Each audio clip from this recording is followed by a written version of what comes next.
माणसाला शिकवलेला धडा। मित्रांनो, 2019 साली जग एका अदृश्य शत्रूशी सामना करू लागले। वर्ल्ड हेल्थ ऑर्गनायझेशनने कोविड-19 या महामारीची घोषणा केली आणि संपूर्ण मानवजात भीती, अनिश्चितता आणि चिंतेच्या छायेखाली गेली। वुहान येथे उद्भवलेला हा विषाणू काहीच महिन्यात जगभर पसरला।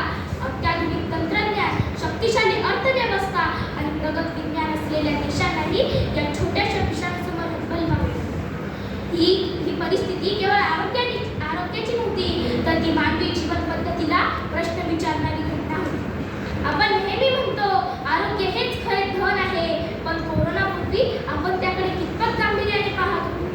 कोरोनाच्या काळात रुग्णालयातील गर्दी, ऑक्सिजनची टंचाई, बेडसाठी लागणाऱ्या रांगा आणि औषधांसाठी होणारी धडपड पाहून आपल्या प्रत्येकाच्या मनात एकच विचार आला, पद, प्रतिष्ठा, पैसा यापेक्षा निरोगी शरीर आणि सुरक्षित श्वास अधिक महत्त्वाचे। या काळाने आपल्याला योग्य व्यायाम, स्वच्छता, मानसिक स्वास्थ्य याचे महत्त्व पुन्हा शिकवले। लॉकडाऊनच्या काळात सर्व जीवन थांबले, रस्ते ओस पडले, उद्योग बंद झाली, शाळा कॉलेज बंद झाली, पण या थांबलेल्या जगात एक गोष्ट पुन्हा सुरू झाली, कुटुंबातील संवाद।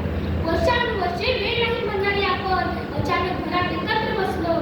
आई वडिलांशी गप्पा, आजी आजोबांच्या आठवणी या सगळ्यांनी नात्यांना नवे बळ दिले। कोरोनाने शिकवले, संकटात सर्वात मोठा आधार असतो तो आपल्या कुटुंबाचा। या काळात हात धुणे, मास्क वापरणे, सामाजिक अंतर राखणे या सवयी आपल्या दैनंदिन जीवनाचा भाग बनले। पूर्वी आपण अनेक गोष्टी दुर्लक्ष करत होतो, पण या महामारीने स्वच्छतेचे महत्त्व अधोरेखित केले। शिस्तबद्ध जीवनशैली, नियमांचे पालन आणि सामूहिक जबाबदारी या गोष्टी समाजासाठी किती आवश्यक आहे हे आपण अनुभवले। एका व्यक्तीचा निष्काळजीपणा संपूर्ण समाजासाठी धोकादायक ठरू शकतो, हा अमूल्य धडा या महामारीने। कोरोनाच्या काळात डॉक्टर, वैज्ञानिक, शास्त्रज्ञ यांनी दिवसरात्र मेहनत करून लसी तयार केली। जगभरातील संशोधन संस्था, औषध कंपन्या आणि आरोग्य कर्मचारी यांनी एकत्रित प्रयत्न करून मानवजातीला आशेचा किरण दिला। ऑनलाईन शिक्षण, वर्क फ्रॉम होम, डिजिटल व्यापार सुविधा नसून तर संकट काळातील आधार आहे हे स्पष्ट झाले। या काळात आपण दोन चित्रे पाहिली, पहिली भीतीची आणि दुसरी माणुसकीची। डॉक्टर, नर्स, पोलीस, स्वच्छता कर्मचारी यांनी आपला स्वतःचा जीव धोक्यात घालून इतरांची सेवा केली। अनेक स्वयंसेवी संस्थांनी गरजूंना मदत केली, औषधं, अन्न आणि आर्थिक मदत केली। शेजाऱ्यांची मदत केली, अनोळखी लोकांनी हात पुढे केले। संकटात माणुसकीच ही खरी शक्ती ठरते, हा अमूल्य धडा या महामारी। लॉकडाऊनमुळे प्रदूषण कमी झाले, रस्ते स्वच्छ झाले, आकाश निळे दिसू लागले, नद्या स्वच्छ झाल्या। यातून एक गोष्ट स्पष्ट झाली, जर आपण निसर्गाला थोडी विश्रांती दिली तर तो स्वतःला सावरू शकतो।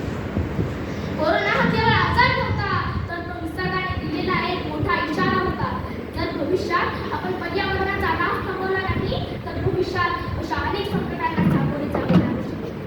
कोरोनाने शिकवले, आरोग्य जपा, नात्यांना जपा, निसर्गाचा आदर करा, शिस्त आणि जबाबदारी पाळा आणि सर्वात महत्त्वाचे माणुसकी जपा। फळा आणि खडू लागले रडू, विचार काही प्रश्न, शाळा कधी होईल। छमछम छडीचा राहिला नाही धाक, ढीकभर सुट्ट्या आणि परीक्षा महाग, गुगलवर हजेरी, यूट्यूबचा लळा, डिजिटल फळ्यावर ऑनलाईन शाळा। आता मोबाईलच्या स्क्रीनवर मैदान गाजत आहे, पबजीच्या बंदुका रातभर वाजत आहे। आता वाजेल का घंटा, शिजेल का खिचडी, लक्षात राहील का इयत्ता आणि थोडी, लक्षात राहील का इयत्ता आणि थोडी।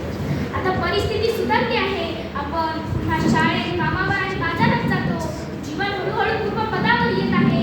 पण कोरोनाने दिलेले धडे विसरून चालणार नाही, कारण इतिहास साक्षी आहे, संकटे पुन्हा येऊ शकतात। आपण जर धैर्य, संयम आणि संवेदनशील राहिलो तर कोणतेही संकट आपल्याला हात लावू शकणार नाही। एवढे बोलून माझे 2 शब्द सांगतो।